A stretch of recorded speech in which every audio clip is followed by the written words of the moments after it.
On a chilly January day in 1959, a group of 9 experienced hikers set out on an expedition to the harsh wilderness of Russia's Ural Mountains.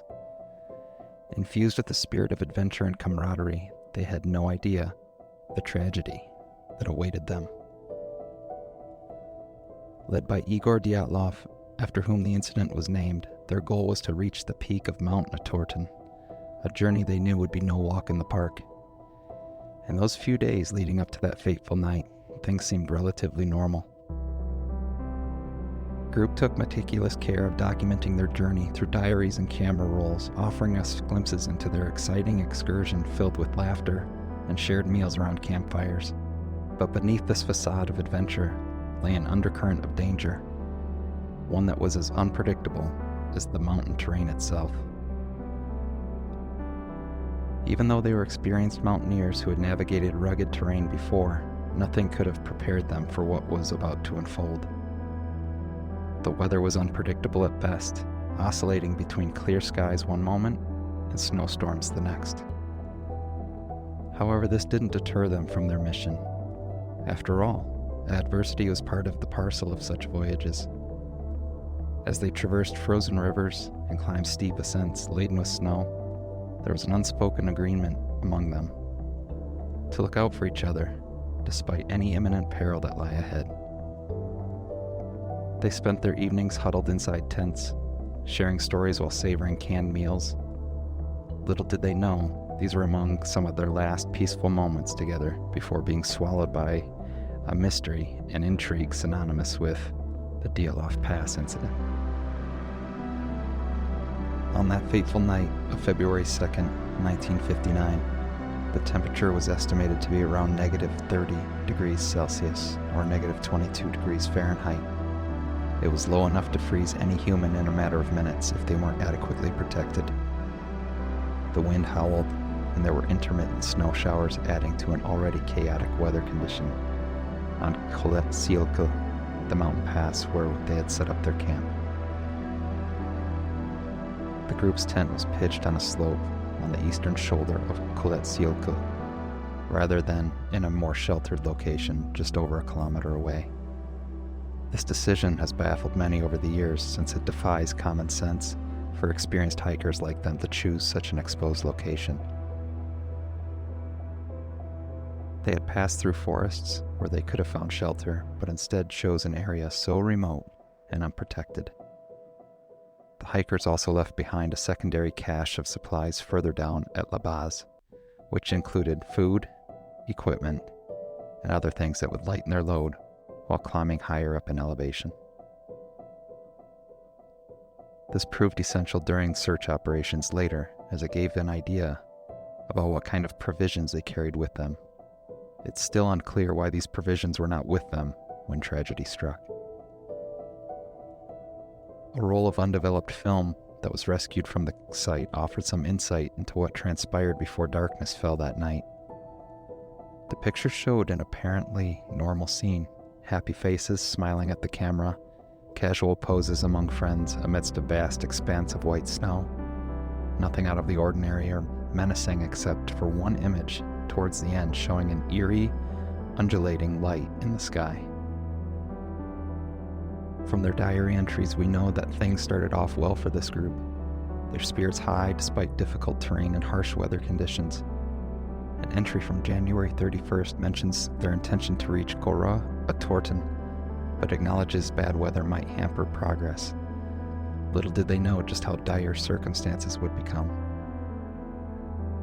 In the light of these details, that calamitous night becomes ever more chilling. It's like being handed a puzzle where you can see the edges, but there are some pieces in the middle that are missing. You have a portion of the visual, but you're lacking context. The hikers' last moments continue to remain shrouded in mystery, leaving us with more questions than answers. In the heart of the winter wilderness, the search party first discovered a deserted and damaged tent on Kolet-Sielka's slope. The tent was puzzlingly half torn down and covered with snow, suggesting that it had been deserted for some time. More bewildering still was that all of their belongings, from their equipment to their shoes, were found neatly arranged inside, leading one to speculate as to why they would run out into the biting cold undressed. The front entrance of the tent was sliced open from within, implying a frantic escape. Leading away from the eerie abandoned campsite were sets of footprints in the snow. These footprints suggested 9 people moved in an orderly fashion towards a sparse woodland almost a mile downhill. It was here that searchers first came across 2 bodies, belonging to Yuri Doroshenko and Yuri Krivonoshenko, near remains of an extinguished fire under a towering old cedar tree. Their state was shocking. Both men were lying barefoot and dressed only in their underwear, despite temperatures dropping as low as minus 30 degrees Celsius. As our story moves forward into more chilling territory, investigators found 3 more bodies between the cedar tree and the ruined tent. Dyatlov himself, Rustem Slobodin, and Zenaida Kolmogorova. Their positioning suggested they had been attempting to return to the camp, but tragically they never made it. Bodies showed signs of injuries such as fractured ribs, but no external wounds, which is indeed perplexing. The following weeks uncovered even grimmer findings, more bodies scattered around strange locations like pieces from a twisted jigsaw puzzle. 4 other members weren't located until 2 months later, when finally snow started thawing, unveiling them buried under 4 meters of snow in a ravine 75 meters further into woods from the cedar tree, each bearing stranger injuries than before, such as major chest fractures and skull damage similar to injuries that would be sustained from an automobile accident. Strangest of all, one of the victims, Lyudmila Dubinina, was found with her eyes, tongue, and part of her lips missing. In this unsettling tale of the Dyatlov Pass incident, the searchers' findings beg more questions than they answer. The strange state in which the bodies were found, scattered and undressed in biting cold weather, their bizarre injuries, and their frantic and near-naked exodus from the tent raised a plethora of perplexing questions, which are yet to be answered even today.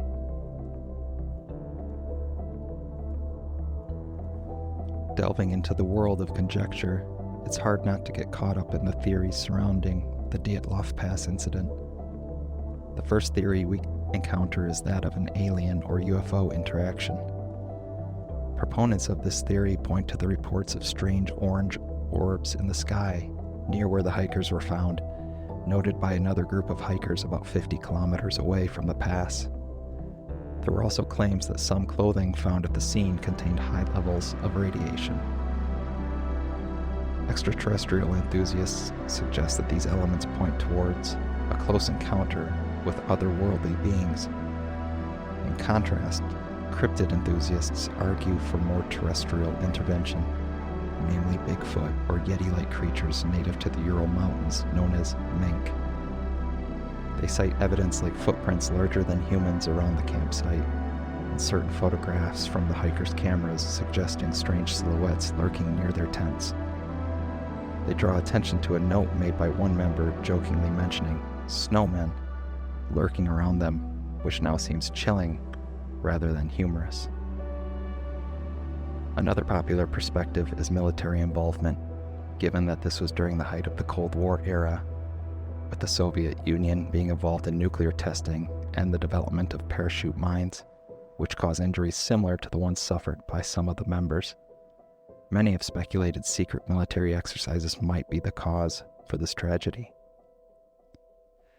The fact that the area was closed off for several years after the event underlines this suspicion even further. The avalanche theory argues against human intervention altogether, be it extraterrestrial or otherwise. It suggests an unexpected snowfall might have caused panic, leading them to act irrationally and find shelter away from their buried tent without proper gear, thereby causing hypothermia. A sort of cousin theory to the avalanche idea is one involving katabatic winds, a rare type of violent downslope wind which could have similarly triggered panic and led to the tragic sequence of events. This theory is supported by the unusual arrangement and cutting of their tent, which some argue was done to protect against the sudden onslaught of a violent wind and debris that could have been hurling towards them. Last but certainly not least is the theory regarding a dispute or a clash with the indigenous Mansi tribe. There were initial speculations that the hikers might have entered a sacred area leading to conflict with the locals. But the lack of external wounds consistent with weapons on the bodies and supportive evidence from the Mansi people themselves who aided in the search and rescue operations later debunked this theory. Each angle brings its own intrigue, its own questions, yet none bring definitive answers. As we wander deeper into the midst of speculation surrounding the Dyatlov Pass incident, it's important to remember that these theories remain just that, theories, until proven otherwise. Can we ever know and uncover the truth behind this chilling mystery? Or will it forever remain an enigma frozen in time? Only time can tell. As we delve further into the maelstrom of theories, conjectures, and contradictions that envelop the Dyatlov Pass incident, one cannot help but raise a few probing questions. Did the hikers really cut their way out of the tent? If so, what on earth could have been so terrifying that young, experienced mountaineers would choose to face Siberian winter conditions in their night clothes rather than stay inside? Could they have been driven by madness? By something unseen or unheard? Another thought-provoking question is about the injury sustained by some of the hikers. The autopsy reports indicate trauma akin to a high-speed car crash. How does one reconcile such severe injuries with no external signs of distress or conflict? Further adding fuel to this enigma is another confounding detail. Why was there an elevated level of radiation found on some of their clothes? Turning over yet another stone in this mystery brings us to the perplexing state of their campsite.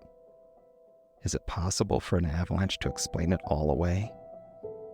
Or is there more than what meets the eye? Perhaps a military experiment gone wrong, or an encounter with an unknown creature lurking in those icy crevices. Beyond these baffling queries lies one more curiosity. How did some members manage to end up almost a mile from their campsite in such brutal conditions? What could possibly have driven them to undertake such a perilous journey with little but moonlight for guidance? As you ponder on these quandaries and immerse yourself into unraveling this half-century-old mystery, remember that truth sometimes can be stranger than fiction. Each question opens up new avenues for exploration, and each theory presents its own unique basket of riddles. Perhaps someday we'll discover what transpired on that fateful night at Dyatlov Pass. The Dyatlov Pass incident remains a haunting tale of mystery and tragedy. Despite numerous investigations, scientific research, and countless theories, the true reason behind what happened to those 9 young adventurers continues to elude us even after all these years. It is a testament to our human curiosity that we continue to seek answers for such questions despite their elusive nature. Each theory surrounding the incident comes with its own set of evidence and counter-evidence. From UFO sightings to military testing, avalanches and tribal conflicts, each proposes its own unique interpretation of the foreboding puzzle that is the Dyatlov Pass. We may never know with certainty what caused those 9 hikers to meet their untimely end on that frigid mountainside. Yet perhaps it is this very uncertainty that makes the story so intriguing. The Dyatlov Pass incident serves as a chilling reminder of nature's raw power and unpredictability. It's a stark lesson to our human limits when faced with the relentless forces of the wilderness. However, dwelling solely on these darker aspects would be doing an injustice to those brave souls who lost their lives in pursuit of adventure. Their tragic story also serves as an inspiring testament to human resilience and courage in the face of overwhelming odds. Despite everything they faced, they clung on to life until their last breaths, each trying their best to help one another survive against formidable odds. Even though we may not have all the answers about what happened at the Dyatlov Pass incident, that fateful night in 1959, let us not forget what this extraordinary event truly embodies: a tribute to human spirit and adventurousness, a poignant reminder about cherishing every moment we get on this unpredictable journey called life.